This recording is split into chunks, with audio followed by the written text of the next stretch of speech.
Hi everyone, Dr. Pais here, and this is our first distance learning week for TED 009, Grammar and Linguistic Rules for ESOL at Montgomery College. So, as promised, what we will give you during the distance learning weeks will be a mix of required readings and lecture viewings. I will pre-record some of the lectures, others will be links to talks on YouTube that have been provided by other researchers, scholars, and practitioners from the field of English language teaching. Now, there was a great deal of interest, it seemed, in the topic of artificial intelligence and how that applies to the work that we do as English language teachers, which, considering how new AI is, we honestly don't know, but I appreciate the enthusiasm and the curiosity, in no small part because I'm, of course, working on a book on the topic, so it represents a good opportunity for me to try some things out with a captive audience. So for today's pre-recorded lecture, what I'm going to do is introduce you to some concepts in artificial intelligence, and then some use cases and popular AI agents that you might be able to make use of as a future educator. Now, this wouldn't be a good presentation on AI if I didn't make some use of AI myself. And so on the screen right now, you see my digital avatar, powered in part by the AI over at Zoom to make it look a little bit more realistic. You'll notice that my lips move almost in time with what I'm saying, and that my eyes actually blink when my eyes blink in real life. I can also do some basic facial expressions like moving my eyebrows, smiling, though it looks a little creepy. And you can't frown, you can only be a happy AI, I guess. Anyway, let's go ahead and dig right in. I'm going to go ahead and start by sharing my screen with you all, and we're going to pop up some notes to start. These notes will also be posted to Blackboard alongside of the video lecture. So the first thing that we should understand when thinking about how we might make use of AI as future educators, or how we might talk about AI with our students or with other teachers, is that we can think of three large classifications of artificial intelligence.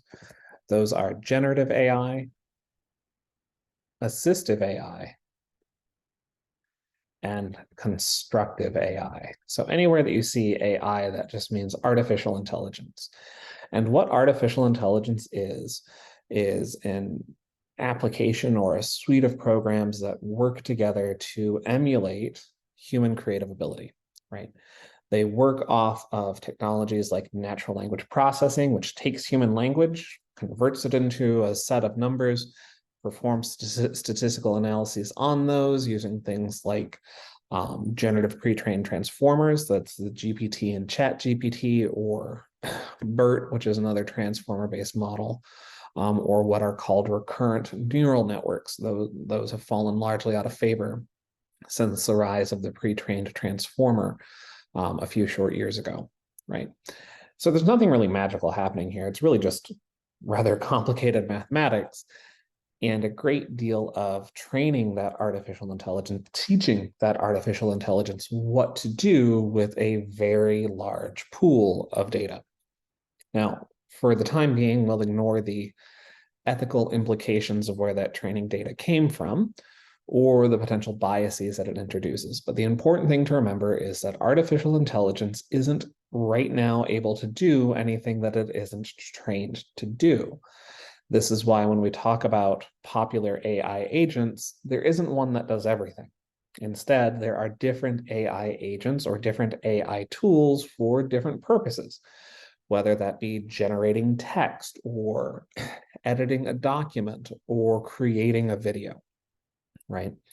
So within this sort of framework, we can think of these three classifications. Generative AI is an AI agent that can take input from the user to create a novel or new output based on the original input plus its training data, plus whatever underlying neural network or machine learning architecture is driving the platform underneath, right?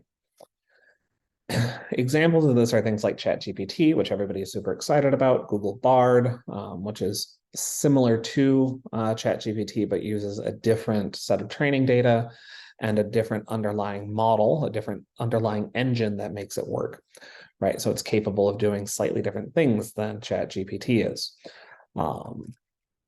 right?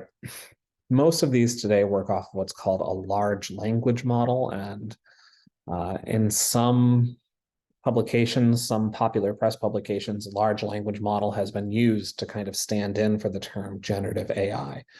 But the idea behind a generative AI is we give it an input and it creates something new that didn't exist before as output, right?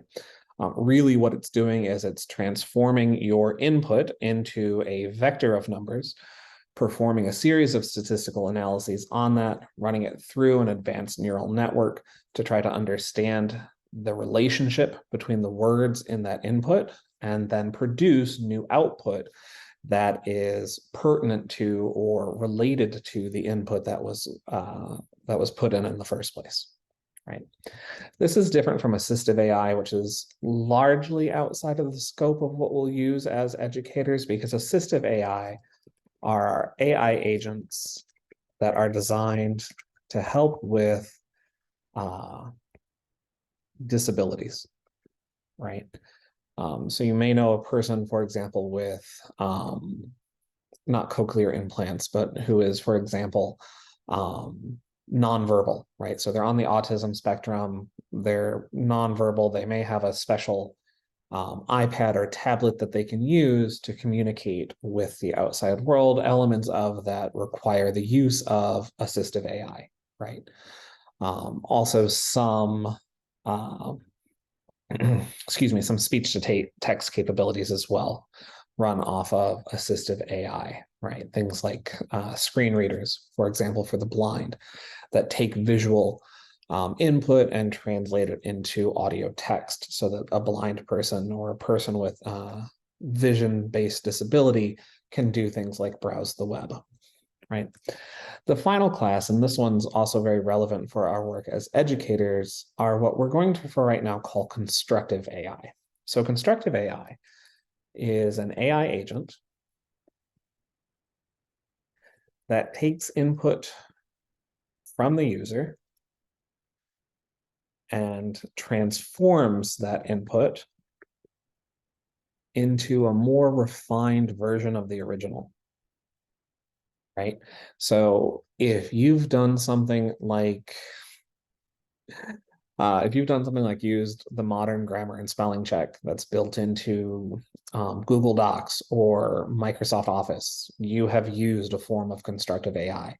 If you use Grammarly, which is a web-based constructive AI that will do things like offer recommendations on how to revise your text so it's more readable, corrects grammar and spelling errors, and offers advice on how to be more friendly or more assertive in your writing, you've used constructive AI, right?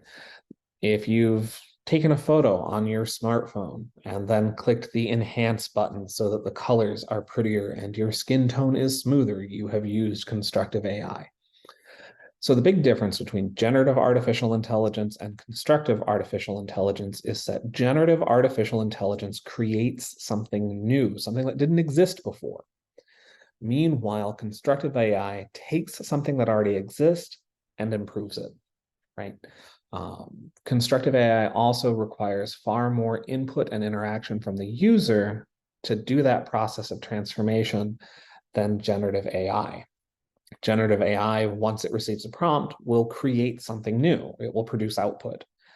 Constructive AI, on the other hand, once given input, generates a set of recommendations that it's then up to the end user to either accept or reject, right?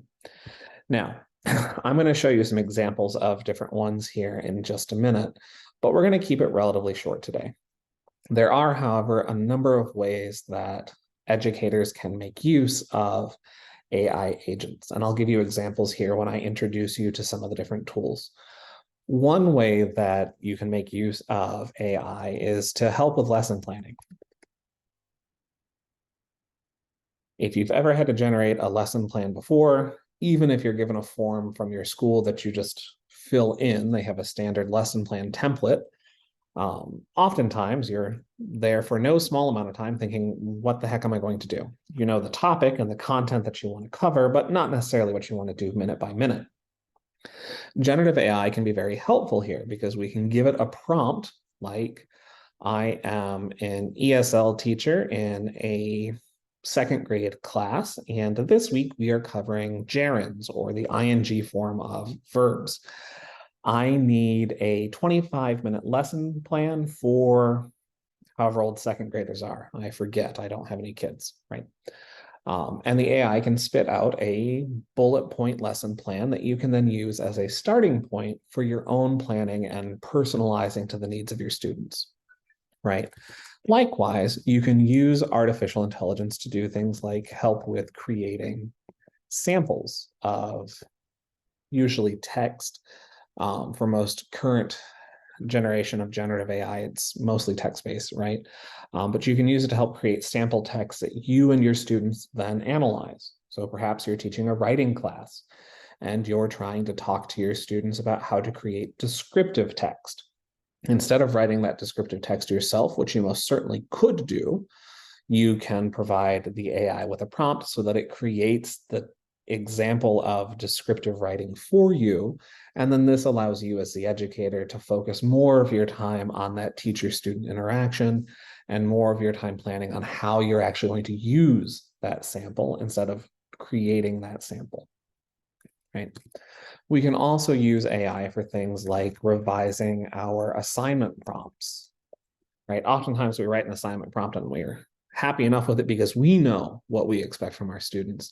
But sometimes the language of the assignment prompt may be somewhat inaccessible to our students. And in these cases, generative AI can help revise the prompt so that it's clearer and more accessible, right? We can also use generative AI to come up with low stakes assessments, right? So not like final exams. You don't want to use generative AI for something that matters. You want to use generative AI to come up with those little comprehension checks that you do throughout the day. So let's say that you're watching a YouTube video in class that discusses how to use the semicolon in English, right? The semicolon, if you're unfamiliar, is an advanced piece of punctuation that's used to join two independent clauses together. So it allows us to create compound sentences without the need for the comma and the coordinating conjunction, right?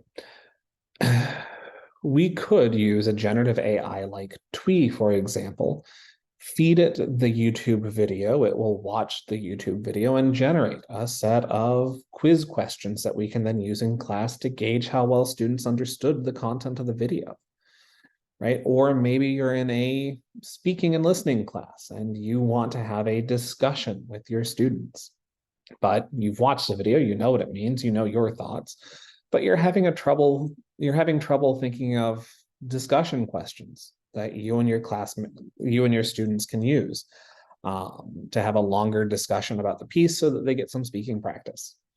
Leading discussion is notoriously difficult, even for experienced educators like myself, right? An AI like Twee can take that YouTube video that you all watch together and are going to talk about and generate a set of discussion prompts to help with that, right?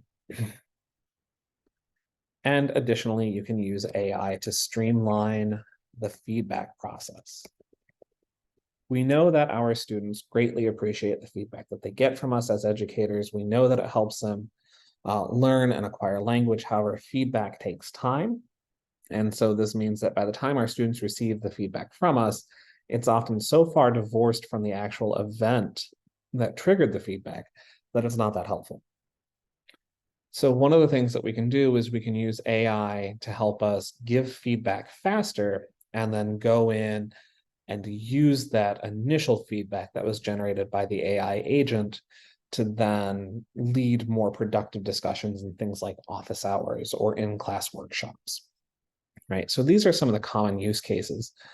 And there are a handful of popular AI agents right now. I'll put them in the list in just a minute. Let's go ahead and take a look at some of them, if I can remember which window I put that in. Here we go, right? The first one is Google Bard. This is one of the newest large language model generative AI. This was developed by the people at Google and works off of an underlying architecture called Palm 2. It was trained on some, I think, 562 billion tokens. So over 562 billion words of language went into teaching this thing how to interact with users. And we can do things like provide it with a prompt, like I'm teaching a grammar pedagogy course for future English language teachers. I need to hold a discussion about some of the political and ideological issues in grammar teaching. Can you help me come up with a list of starter questions? Right, and then you'll notice that Bard's a little bit slower than ChatGPT is at spitting things out, but eventually we get some sort of output. In this particular case, it says, I can't do that, Dave. And here we see an important point. Not every AI agent is good for every task. For example, I could instead ask it to explain the difference between present and present perfect tense in English. This may be something that you're familiar with already, and you may even be able to recite the formal rules. However, finding ways to make this accessible to different learners and different proficiency levels may be difficult, and this is where the output from the AI agent might be helpful. There we go, right? And so we get this output here. Before I ask this question, this output never existed in this form before, and we can even see different possible responses that the AI agent could have given, right?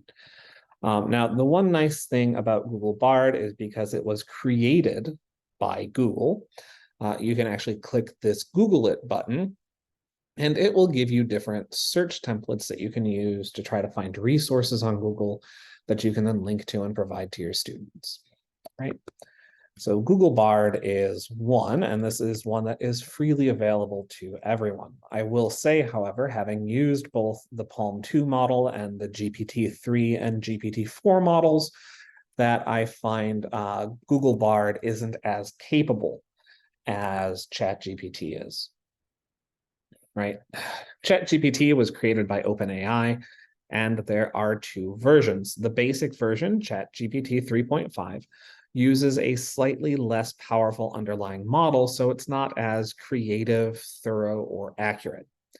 For $20 a month, you can sign up for GPT Plus and get access to the latest model, which at the time of recording this video was GPT-4. It is much more accurate in its responses, and it is much more creative in how it generates those responses. Again, here, let's try that original prompt that I tried with Google Bard, which was, I'm teaching a grammar pedagogy course to future English language teachers. Help me come up with some discussion questions, right? And here we can see ChatGPT quite competently spits out a list of 10 discussion questions that I could use in class with you. And from our discussion on ideology and access from Saturday last week, you can already see that some of these are questions that we actually did discuss in class, right? Should grammar teaching prioritize prescriptive or descriptive approaches, right? How does the selection of grammatical rules and structures in a textbook reflect sociopolitical power dynamics, right? So we can see that this output is meaningful and relevant.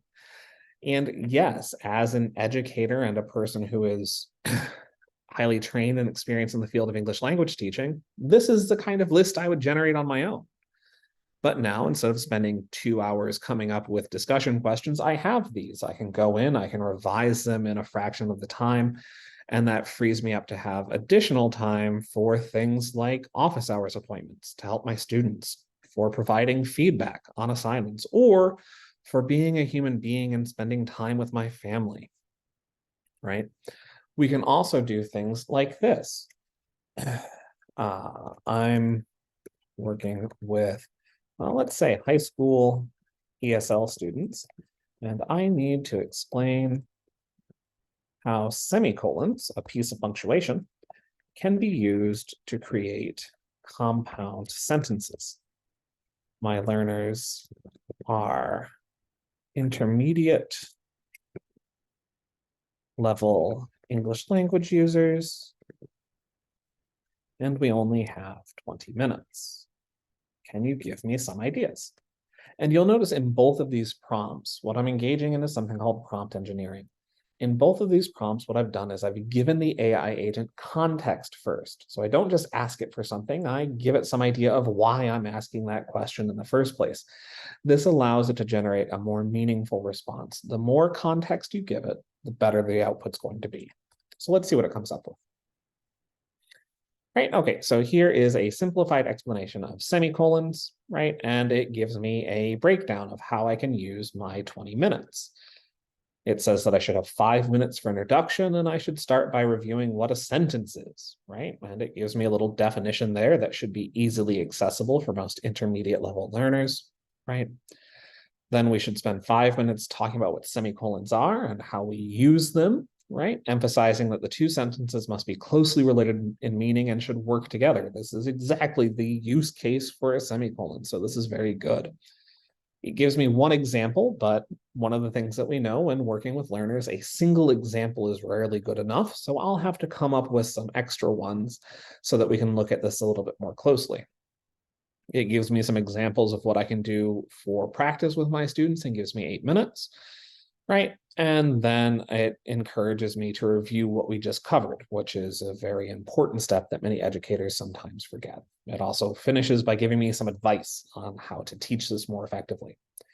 Now, the beautiful thing about ChatGPT is, as you can see in the left-hand navigation pane, it remembers things. So you can actually save these conversations, and inside of the conversation, the AI will remember what you two talked about. So I could say something next like, remember that lesson on semicolons? Can you recreate it so that I can now teach other English teachers how to teach semicolons effectively? We have about 45 minutes in the class that we can use. Right. And so now you'll notice that what it's doing is it is revising the original lesson plan that we just saw about semicolons, and instead changing it into something that teaches other English teachers how to teach about semicolons. So it's taken its own output here and recreated it for a new purpose, right? And you'll notice here that it does what we ask. It has the minute breakdowns, right? Excuse me.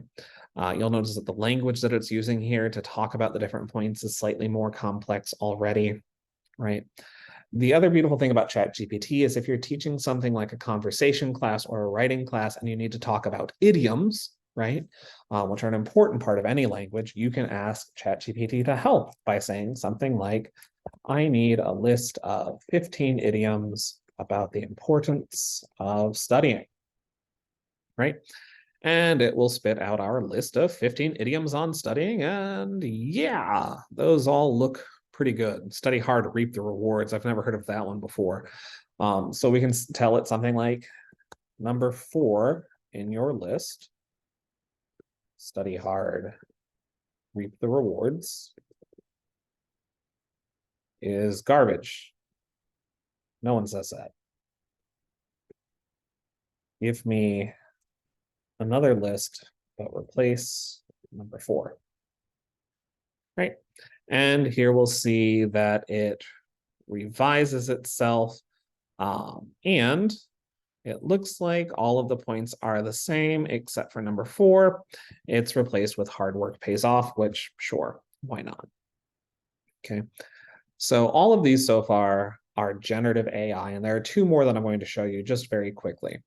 One is one that you can use when you're working on something like the midterm assignment, where you have to do a little bit of research. Perplexity.ai is freely available, and what it does is it allows us to do research more effectively.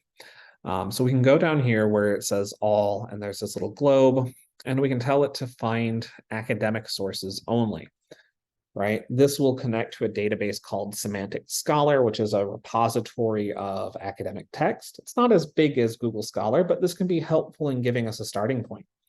And we can say something like, I'm doing a research paper on AI in teaching grammar to ESL students. What can you tell me about how teachers can use AI in the classroom? Right, and you'll notice that Perplexity does something a little bit different. Yes, it generates new content to answer that question, but the other thing that it will do is it will give us a list of related questions that we can ask so that we can start drilling down and exploring the topic more, right? So we can just click this next one. We'll get another set of responses that looks at a different angle, right? And one of the things that you'll notice is that we're not getting a lot of scholarly sources right now, and that's because the topic is so new. So instead, I might decide that I want to do something like, what are some common sentence structure errors that ESL students produce? Right? And now you'll notice something different about the output. Now we have this little superscript 1. What Perplexity has done while generating the output is to find sources from Semantic Scholar that support these ideas. So as you're doing research and needing to learn more about a topic, an AI agent like Perplexity.ai can help you find sources of information so that you can learn more on your own. And if I click this one right here, we will notice that it opens up the article and there's a list to the PDF. The final generative AI that I want to show you is a new one, and it is called TWEE, T-W-E-E. TWEE is also, again, free, but it's been designed for English educators. And the idea is that you can give it something like a YouTube video and it can create a text-based summary, or it can create open-ended questions or true and false questions. It can generate learning plans, right? So it can take a different kind of input. It takes not only text, but also video. It will then parse the video and include that video input as it's creating the output for you. And we can see here, it'll save things, right? So I have this one here about understanding recursive functions, which is an idea from computer science, right? We'll see that I gave it a video about recursion. It creates a summary of the video, right, which can be helpful for students as part of a study guide. And it also has examples of activities that I could use with this video and discussion prompts, right? And I can even give it, I can even ask it to create those low stakes questions that I ask my students to make sure that they understood the video, right? In this case, true false questions. And it even provides me with the answer key, which if you've ever taught before, sometimes you get an activity and there is no answer key, so you have to spend time doing it yourself. Now, the final two AI that I'm going to show you are what we would call constructive AI. So instead of creating something new, they take something that you've already created and help you make it better. The most popular one is Grammarly. Grammarly has both a free and a paid version. The paid version is, of course, stronger and more capable. It finds more areas in which to offer feedback, while the basic version is a slightly more powerful grammar and spelling checker, right? And you can see it also has a memory. It remembers all the stuff that I've ever put into it. I've put millions of words into this since I started using it in 2015. And what you get here are recommendations for how you can improve it, right? In this case, capitalize this. Or if you want to sound more positive and less like a jerk, change your phrasing to be like this. Or if you're using a word too much, try finding a different word to fit in for it, right? We also see a grammar suggestion there. We need the comma and. But the idea behind a constructive AI is it doesn't fix anything for you. It shows you where problems lie, gives you suggestions for how to fix it, and then it's up to you as the user to decide what you'll use and what you won't. The other nice thing about Grammarly is you get a really quick sort of reading about how your writing kind of measures up, right? Here you can see it says that my writing is a little bit bland, so I can go here and it will give me recommendations for how to make my writing more engaging so people want to continue reading it. Another one that's used a little bit less often is one called Hemingway app, like Ernest Hemingway. What Hemingway app does is it takes a piece of text, looks at how complex that text is and how complex the structure is, so that you get an idea for how easy it is to read. Something like Hemingway app can be very useful when working with beginner and intermediate ESL students, and you're trying to write instructions for them for assignments. This allows you to make sure that you're targeting your language appropriately. You can see here it says that it's appropriate for grade 6, right? Grade 6 native speakers in this case, but we can also see recommendations for how to make this more readable. And it's all color-coded over here, right? So Hemingway app is another one of those constructive AI that can help us improve a written product, or that we can teach students how to use to improve their own written products.